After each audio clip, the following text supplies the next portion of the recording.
Hello, this week we are moving on to the Scarecrow character. Over the next 3 weeks we're going to do the Scarecrow, the Tin Man and then the Lion. So the Scarecrow is the character that doesn't have a brain at the beginning when we meet him. He's the first character that Dorothy meets, and because he's a scarecrow and he's living on a pole, his physical body is the thing that we're going to work on today. How do we make ourselves look like scarecrows physically? That's what we're going to try and do. So we're going to go straight on with a really gentle warm-up to get ourselves sorted out physically and ready to do the work. Okay, first of all, have a really lovely big stretch. And if that brings out a yawn, then that's absolutely fine too. Big stretch. Lovely. We're going to start with our heads, making sure that we're warming up our necks and looking after the back of our neck and making sure there's no strains or anything, because we're going to be using our necks quite a lot in the Scarecrow movement. So first of all, put your head down on your chest, come up to neutral, and then look up really gently. That shouldn't be strained or forced or too quickly. And then come back to the middle and down on your chest again. Back to the middle and up. Back to the middle and down, back to the middle and up. Good, back to the middle, lovely. Now from here, we're just going to turn our heads to the right and to the left. So starting with the right, turn. Feel the stretch here in the back of your neck. It should be a stretch, not a pull. Come back to the middle and the other side. And to the middle, and to the side again, and to the middle, and to the side again, and back to the middle. One more time.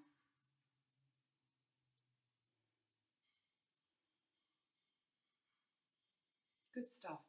Okay, just have a little shake out. Right, turned into a bit of a dance. I don't quite know why. Never mind.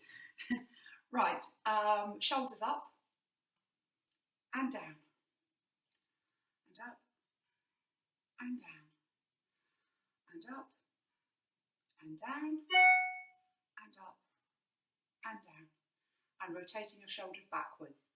Nice big round circles. 2, 3, 4. Lovely. And 4 to the front. 1, 2, 3, 4. And 4 more to the back. Really opening up your chest and your shoulders. Really feel it. It should feel really nice doing that movement. And 4 to the front. 2, 3, 4. Lovely. Just have a little shake out. Okay. Jogging on the spot really gently. Nothing too vigorous. Making sure your heels come right down onto the floor.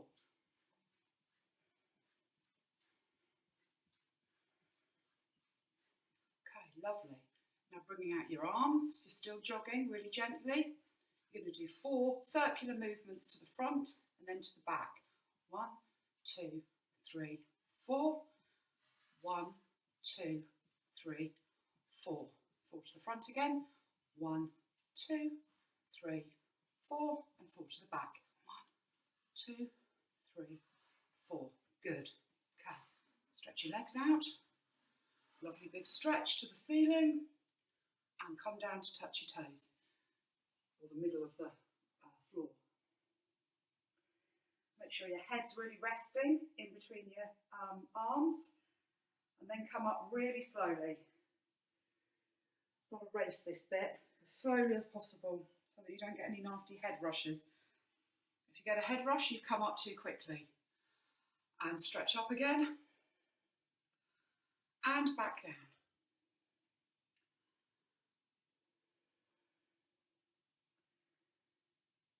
Okay, just relax when you're there and slowly back up. Good. Just shake your legs out. Shake your arms out.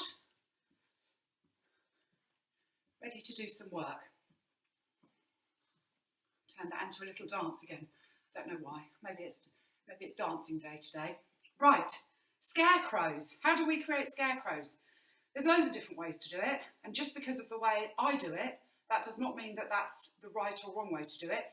You can interpret scarecrows any way you want, and we really want to see your scarecrows. So please send them in to us because we would love to see them. This is what I'm going to do with mine. Because he's made of straw, I think he should be really floppy and really bendy. I asked my daughter what she thought a scarecrow should be, and she said really rigid because he's been on this pole and he perhaps can't walk very easily. So her idea and her interpretation was totally different to mine. So this is my version. I want you to, you can try it with me. I want you to imagine that your body is really, really heavy. And the way to do that is just let your whole body totally relax. And if you relax, your head comes down, your knees go, your back comes down, and your arms flop. And then if you lift your arm up, you can see that my arm is really heavy, and I'm just going to let it flop. And then I'm going to use that arm, and it's just going to flop. Use both arms, they just flop. That makes me feel more scarecrow-like because I'm made of straw. So this floppiness is the idea that I want to create. Just flop. He just flops about, and his head comes down. And then when his head comes up, he might flop about a bit more that side. And then his head comes up, and he might flop about a bit more that side. He's a character that moves totally differently to anybody else because he's not human and he's a scarecrow. When he comes off of the pole, he's been on that pole for a really, really long time when he first of all meets Dorothy. I believe that she helps him get off of the pole actually. So while he's on there, he's totally rigid and he doesn't move. So find yourself a pose of just being totally frozen but looking scarecrow-like. The reason that scarecrows have their arms out is to scare away the birds. So your arms should be out in some way. It doesn't have to be like me. You might decide to do it more like this. You might decide to do that. Or it might be like that. So find your first beginning pose. Really, really, really frozen. Because you're not meant to be alive. And then you wake up. Oh, I'm allowed to wake up. And I'm allowed to get off my pole. I'm off the pole. Now, the tricky bit is going to be moving. Because I'm made of straw, I'm not sure I'm actually going to be able to put one foot in front of the other. So let's try. So now I've gone floppy, okay? Oh, that feels a bit odd. Oh, I did it though. I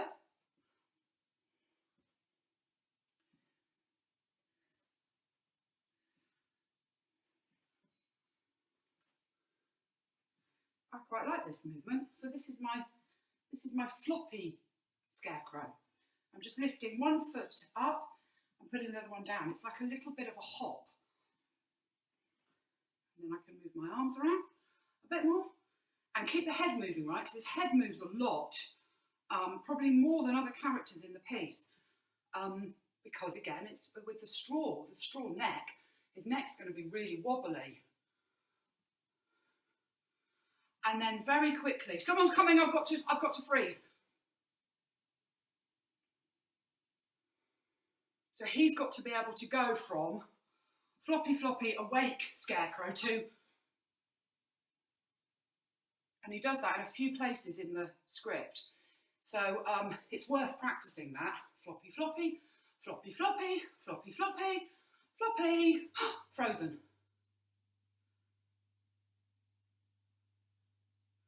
So, my floppy scarecrow, the arms are dangling, the feet are doing like little hopping movements to give me that sort of fluid feeling. There are other ways to do this. You do not have to copy my way. Another idea I had was perhaps he's trying to be more human. And if he's trying to be more human, he might be taking steps like this and holding his hands out to keep his balance. At the beginning of this, when we meet him, it is much harder for him to walk than it is later on in the film. So actually those beginning movements might be a lot more, he might be a lot more scared of trying to walk. So if you pop your arms out the other side, that immediately makes it look like you need to get your balance. And then if you take one step forward, little steps, you can see just how worried he is about moving forwards. And I'm going to try backward steps. So the arms are balancing me. And I think a Scarecrow might do that. I think he might be really worried about starting to walk when he's been on that pole for such a long time. The other thing that you might decide to do is none of the little steps I've chosen, and you do something much more like, I'm going to stride out of the cornfield, and I'm going to go out there with Dorothy, and I'm going to go and help her get to Emerald City. So maybe you're a character that wants to take big strides in movement, and you take one stride, and then you take the next stride, because you think, right, come on, let's get to Emerald City. And maybe you move like that instead. This is a character that falls over a lot because he's made of straw. If I say that again, it's annoying. I'm annoying myself now. I keep saying, because he's made of straw, because he's made of straw. Because he's made of straw, that's the last time I'm going to say it, he falls over a lot. And we're not going to do that today because I don't want any injuries with you in your homes. And we're not really in the best spaces if we're at home. So I'm going to leave the falling over out of the activity today. But he does fall over a lot, and he leans on Dorothy a lot. And then when he meets the Tin Man and the Lion, he uses them to prop himself up quite a lot. He gets quite a lot of help and support from the other characters, okay? So I've come up with 3 ideas there. One is my floppy little steps, trying to keep upright and moving my head around a lot. One idea is the balancing, needing to walk. And the third one is taking strides and seeing if he can walk around a space like that. Those are just 3 ideas of how you might start to think about the physical presence of this character. He is lots of fun to play around with. I hope you've got a space that's big enough for you to play around with these ideas at home, and just keep on doing it for the rest of the afternoon if you'd like to. Try out all of those 3 ideas and then perhaps try out some of your own. The whole idea is to have fun with this and basically enjoy it as much as possible. And again, if I can do it and make myself look silly, so can you. Next week, I'm going to be back with the Tin Man, and we're going to look at the physicality of the Tin Man and how we work with that. Have a brilliant week. It's really nice to touch base with you all again. Please keep washing your hands. Please keep safe, and I'll see you next week. Bye.